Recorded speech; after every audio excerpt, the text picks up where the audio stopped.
Buat yang baru datang, silahkan join ya. Kita main game. Kita main game Kahoot. Kalian pasti tidak asing ya. Tapi sebelum mulai, ada yang udah lirik kuliahnya? Udah. Ada yang udah download materinya?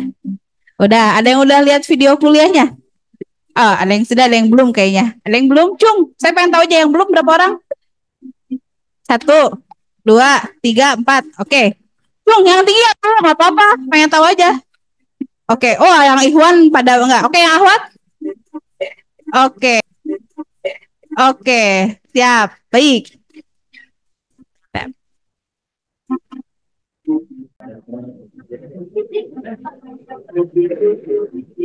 Oke, sekarang jam 7:03, 2 menit lagi kita akan mulai ya. Yang baru bergabung kita akan main game. Jadi selama perkuliahan ini kita akan main game Kahoot. Nanti 3 orang pemenang itu akan mendapatkan hadiah. Tapi syaratnya kalian join harus menggunakan NPM dan nama asli ya. Tahu kalian mendapatkan hadiah.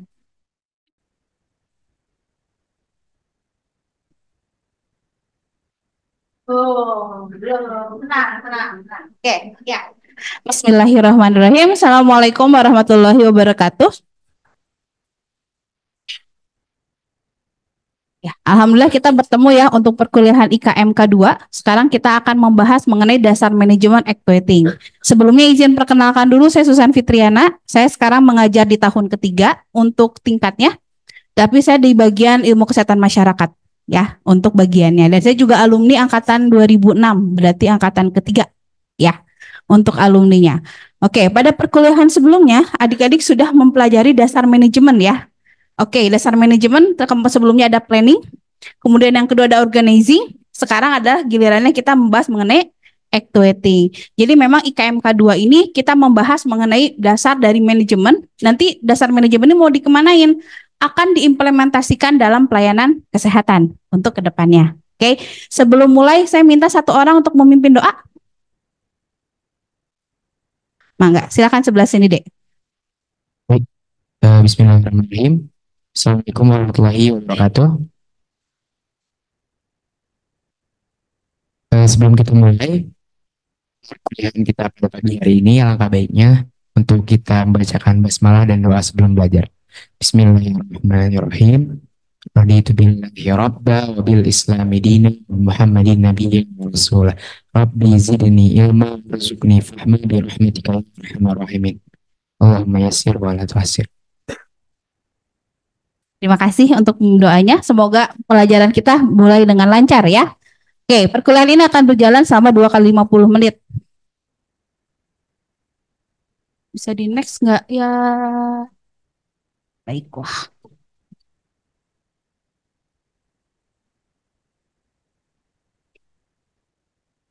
Oke. Mungkin saya ingin sedikit menjelaskan ya, capaian mata kuliah atau target yang harus adik-adik dipahami pada perkuliahan ini adalah diharapkan nantinya adik-adik bisa mengimplementasikan konsep dasar organisasi dan manajemen dalam manajemen pelayanan kesehatan. Nanti baik di pelayanan primer maupun sekunder maupun tersier. Nanti tentang pelayanan kesehatan di primer, sekunder, dan tersier kita akan bahas setelah UTS. Ya, jadi selama sebelum UTS kita akan lebih ke arah dasar manajemennya, dasar organisasinya, dan mungkin sedikit contoh-contoh pengimplementasian dalam pelayanan kesehatan. Oke, dari sini diturunkan ada namanya sub CPMK.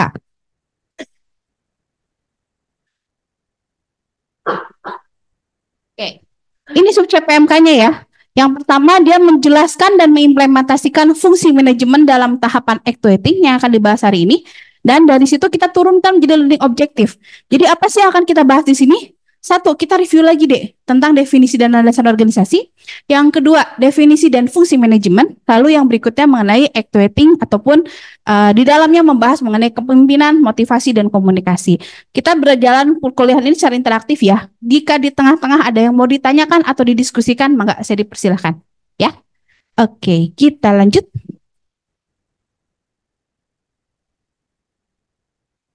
Kita mulai yang pertama. Oke, saya ingin adik-adik gambarkan pengertian organisasi dalam 3 kata saja. Nggak usah panjang-panjang, 3 kata saja. Oke. Waktunya 30 detik ya. Oke. Nggak usah lihat kanan kiri. Terserah adik-adik. Dalam adik-adik bayangannya organisasi itu apa sih? Kita sekalian review materi-materi sebelumnya. Oke. Oke, ada 30. Oh ya, siap. Saya ingin lihat. Oke. Memimpin bersama sekumpulan orang, tujuan yang sama, mencapai tujuan sama. Oke, kumpulan 2 orang atau lebih, kumpulan ke tujuan yang sama. Oke, kesatuan punya tujuan. Oke. Good job ya. Betul. Organisasi itu syaratnya apa? Satu, harus ada sekumpulan orang. Tapi kalau sekumpulan orang, orang yang pada di dalam bis juga bisa disebut organisasi atau enggak ya? Syarat yang kedua apa? Punya tujuan yang sama. Kalau masing-masing punya tujuan masing-masing ya bukan organisasi. Ya. Tapi di antara itu semua ada syarat ketiga deh. Karena kalau hanya sekumpulan orang punya tujuan yang sama, tadi orang yang di bis juga dia bisa jadi organisasi karena mereka punya tujuan yang sama, mencapai satu destinasi yang sama. Nah, tujuan yang ketiga adalah harus ada kerja sama. Di sini saya lihat adik-adik udah mulai tergambar ya, ada kumpulan, memiliki tujuan yang sama, koordinasi itu bagian dari kerja sama. Kemudian ya, buat bisa kerja sama kita butuh pemimpin dan yang lainnya. Good job ya. Oke, dan setuju harus lebih dari 2 orang, namanya juga kumpulan orang ya. Kalau cuma 1 orang mah ya bukan organisasi namanya. Oke, kita lanjut. Oke, ini ya. Kita skip saja. Oke, kuisnya. Apa landasan ayat Al-Quran yang memerintahkan orang untuk berorganisasi? Apakah Ali Imran ayat 104, Al-Baqarah ayat 286, Al-Hasyr ayat 18, atau An-Nisa ayat 16? Ayo. Oke. Yes. Ya, betul. Berarti kalian membaca slide kuliah saya. Bagus. Good job. Ya. Kita lihat perolehan. Wow, yang pertama Fauzia, yang kedua Edriani, yang ketiga Fadlin. Selamat. Oke. Karena di sini merekam siapa yang paling cepat dan siapa yang paling benar, ya. Tapi tenang saja, ini urutan bisa bergeser ya. Oke. Kita lihat apa isi dari Quran surat Ali Imran. Oke. Di sini dikatakan wal takum minkum ummatun, diharapkan ada sekelompok orang. Sekelompok orang di sini diharapkannya apa? Berkumpul. Ini artinya berarti berkumpul. Dan mereka harus punya tujuan yang sama. Tujuan yang sama di sini diharapkannya apa? Ini yad'una ila khair, yaitu menyeru kepada kebaikan. Jadi diharapkan visi organisasi itu ya ini. Ya, yad'una ila khair, menyeru kepada kebaikan. Kemudian wa ya'muruna bil ma'ruf, kita memerintahkan untuk mengerjakan yang baik.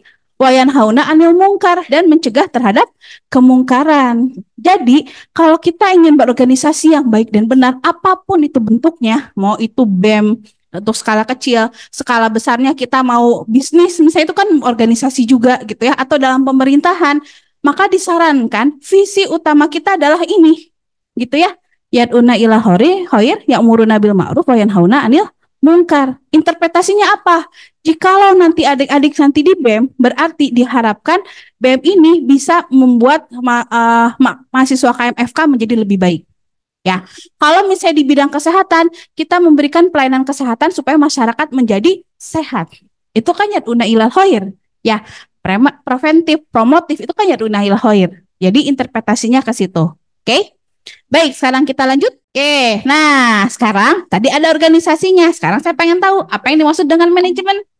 Kita sambil sedikit review materi yang sebelumnya.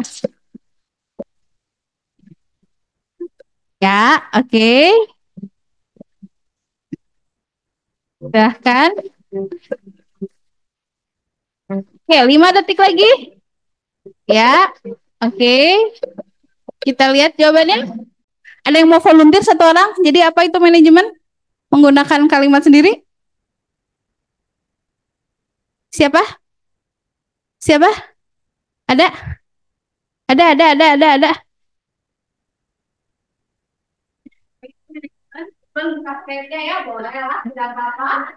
Manajemen adalah ilmu dan seni tentang bagaimana menggunakan sumber daya yang terbatas secara efektif, efisien, dan juga rasional. Baik, diulang. Manajemen merupakan Jangan dibuka. Oke, jadi gimana? Manajemen itu merupakan suatu ilmu yang berfungsi untuk mengelola sumber daya yang dimana salah satunya adalah manusia yang berperan untuk mencapai tujuan organisasi. Cakep. Walaupun tidak apa saya tidak letterlek tapi itu jawaban yang tepat sekali. Betul ya? Yang pasti yang perlu digarisbawahi, manajemen itu ada ilmunya. Ya. Dan yang kedua ada seni. Kenapa kita ngomongin seni? Karena balik lagi, manajemen ini adalah tools untuk mengolah organisasi yang isinya sekumpulan orang banyak nih supaya bisa mencapai tujuan yang sama. Ya, kenapa ada seninya? Ya karena mengelola orang tuh nggak bisa pakai ilmu abstrak, bener nggak? Ya, kita mengelola diri sendiri aja banyak abstraknya, apalagi mengelola banyak orang. Jadi butuh seni di sini. Tapi yang paling pasti tadi sudah disebutkan ya, salah satunya mengelola manusia. Tapi ada banyak sumber daya yang lain di manajemen, bukan hanya manusia. Intinya kita mengelola sumber daya yang ada supaya bisa mencapai tujuan organisasi yang diharapkan. Ada kalimat bagus, efektif dan efisien. Ada yang tahu bedanya apa? Kalau efektif secara tepat, kalau efisien kita berbicara tentang dana, ya. Bimbingan dan pengarahan, pemimpin. Oke, seni yang efisien nih, good job banget nih, suka nih kalimat ini. Seni yang efisien, setuju.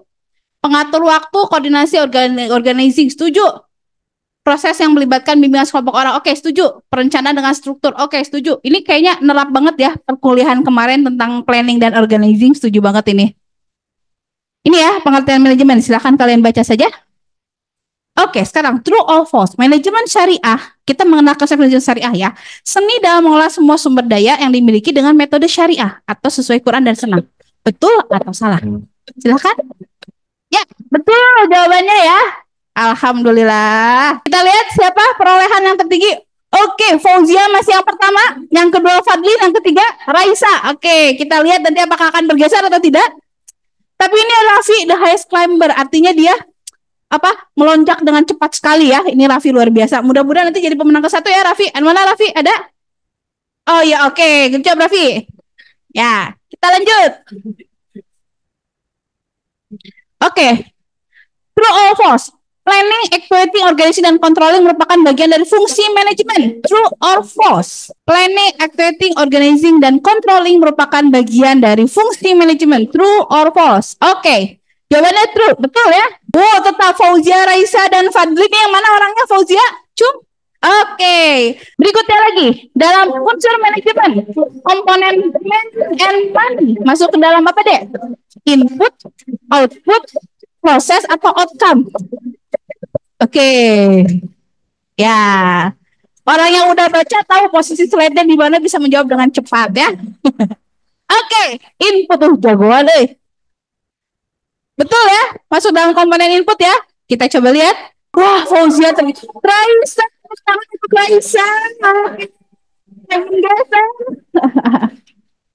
Nah, ini yang mau saya perkenalkan ya, deh ya. Ada yang dimaksud dengan manajemen transformation process. Artinya apa? Kita mengubah bahan baku menjadi luaran yang diharapkan dalam organisasi atau tujuan. Ada yang disebut dengan ini deh, input. Ini bahan bakunya. Input itu ada apa? Ada man, SDM. Ada mesin. Mesin itu jangan bayangkan mesin ya. Segala sesuatu tools yang bisa digunakan untuk mempermudah organisasi atau mempermudah tujuan itu dikategorikan menjadi mesin. Ya. Kemudian ada money, jelas ya. Organisasi butuh uang. Kita aja butuh uang ya. Kemudian ada metode, metodenya. Kemudian ada market. Market ini berarti artinya adalah pasar. Kemudian ada material. Materialnya berarti bisa apapun ya. Segala berarti bentuknya sarana dan prasarana itu masuknya ke dalam material. Kalau kita analogikan begini. Jika sekelas ini mau mengadakan baksos. Ya, berarti kita tahu inputnya man-nya siapa? Mahasiswa atau panitia. Oke. Kemudian marketnya siapa? Masyarakat. Betul, itu yang menjadi sasaran program kita, bakti sosial. Berarti marketnya adalah masyarakat.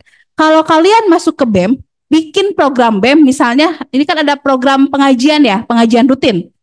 Oke, yang jadi marketnya siapa? Mahasiswa, good job. Di situ ya. Oke.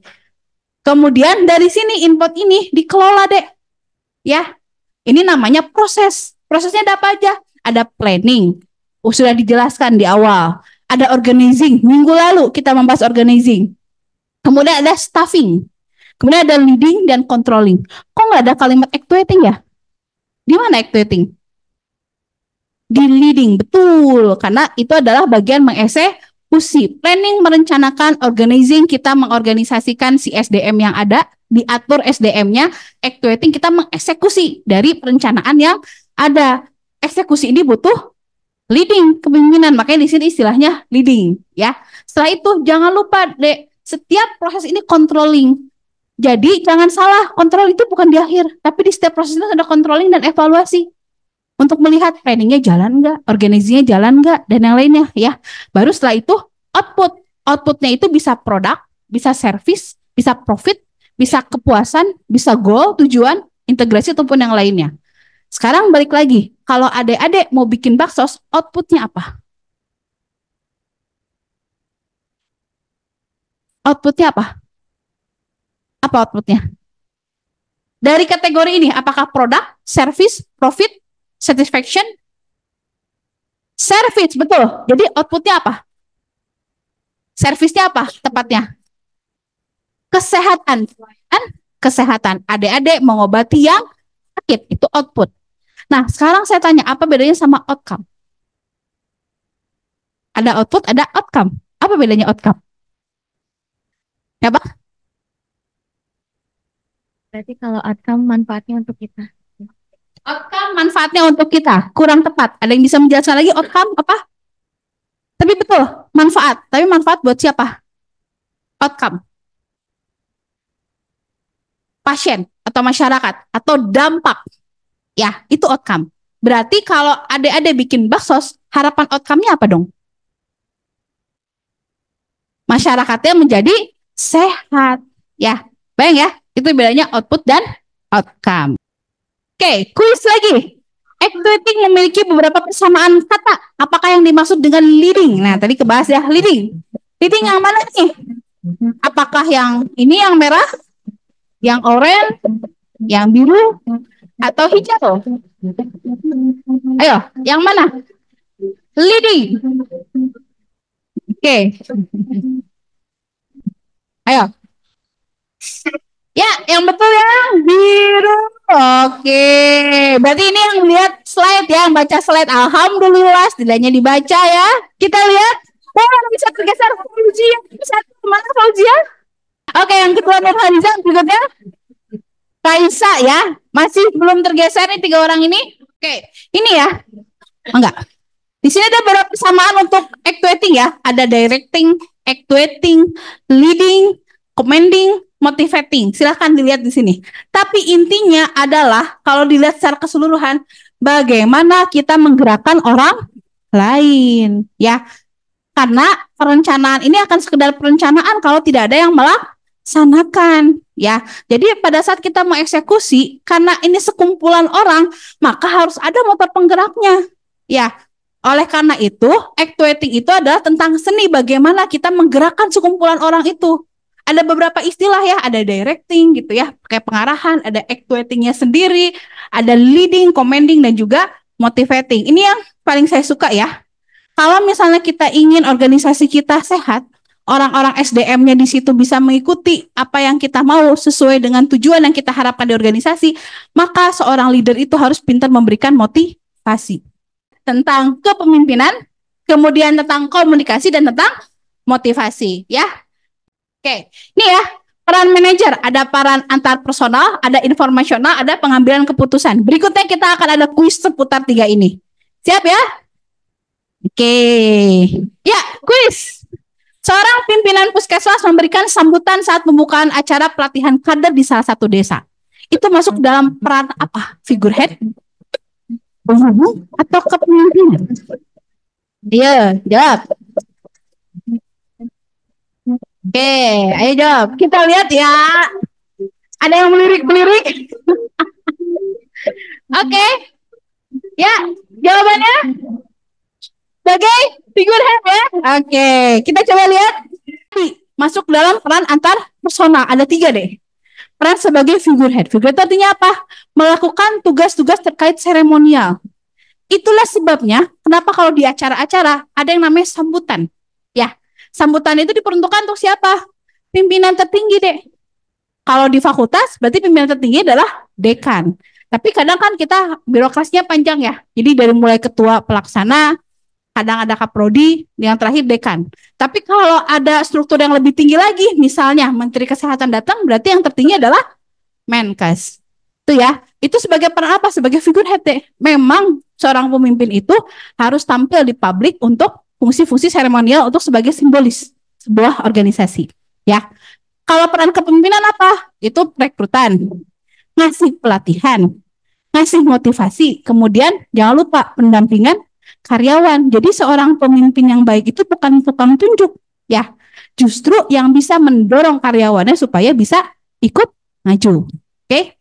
Kemudian ada peran penghubung. Artinya dia menghubungkan dengan dunia luar, membangun koneksi, membangun jaringan dengan dunia luar. Oke? Ya, sampai sini ada yang mau ditanyakan? Tidak ada? Oke, kita lanjut ya ke kuis berikutnya ya. Poin yang berikutnya adalah tentang motivasi. Definisinya silakan ada yang baca di slide. Kita lanjut ke kuis. Oke. Kepala Puskesmas melakukan sistem reward and punishment untuk meningkatkan kinerja staf Puskesmas. Dalam ilmu motivasi, itu masuknya ke mana? Need for achievement, need for affiliation, atau need for power? Yang mana?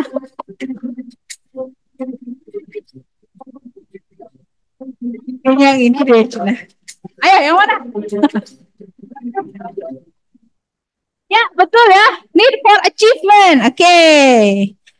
Ini seperti yang saya lakukan di kelas ini ya. Untuk memotivasi kalian supaya mau tertarik pada kelas ini adalah dengan need for achievement. Gimana caranya supaya kalian mengikuti sampai akhir perkuliahan ini. Itu bagian dari bentuk motivasi. Oke. Ada 3 deh. Ada need for achievement, need for power, dan need for affiliation. Kenapa saya membahas ini? Karena unik deh. Biasanya kalau dalam sebuah organisasi gitu ya, yang besar itu adalah need for achievement atau need for power. Dua-duanya biasanya dalam sebuah organisasi. Kenapa? Biasanya mereka gimana caranya supaya naik pangkat, gimana caranya supaya naik gaji. Saya pernah melakukan penelitian kepada SDM di salah satu rumah sakit. Saya ngambilnya perawat gitu ya.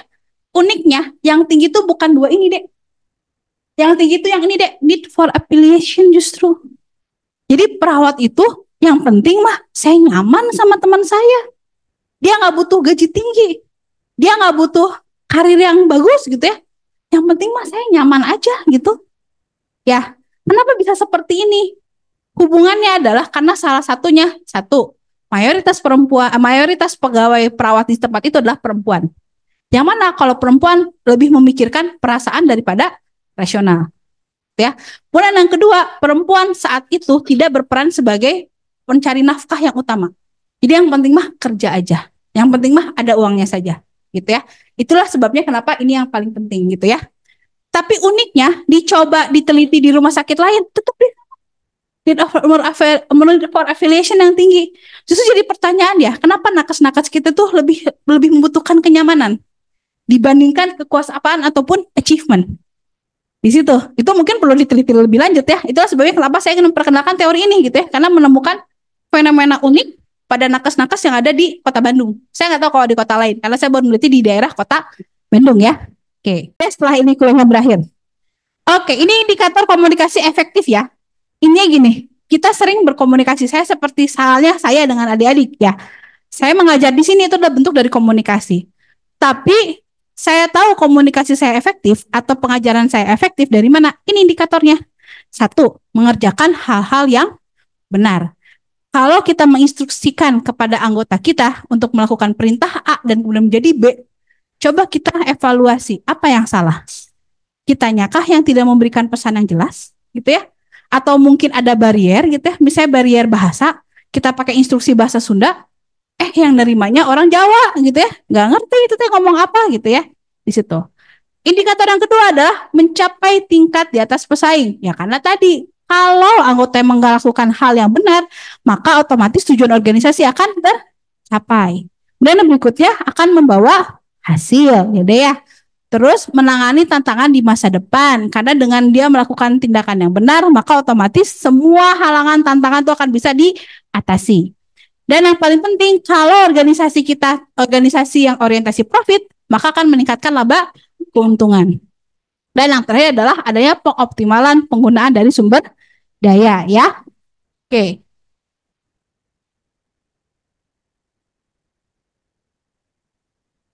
Sudah berakhir. Coba kita lihat. Juara 3, Edriani.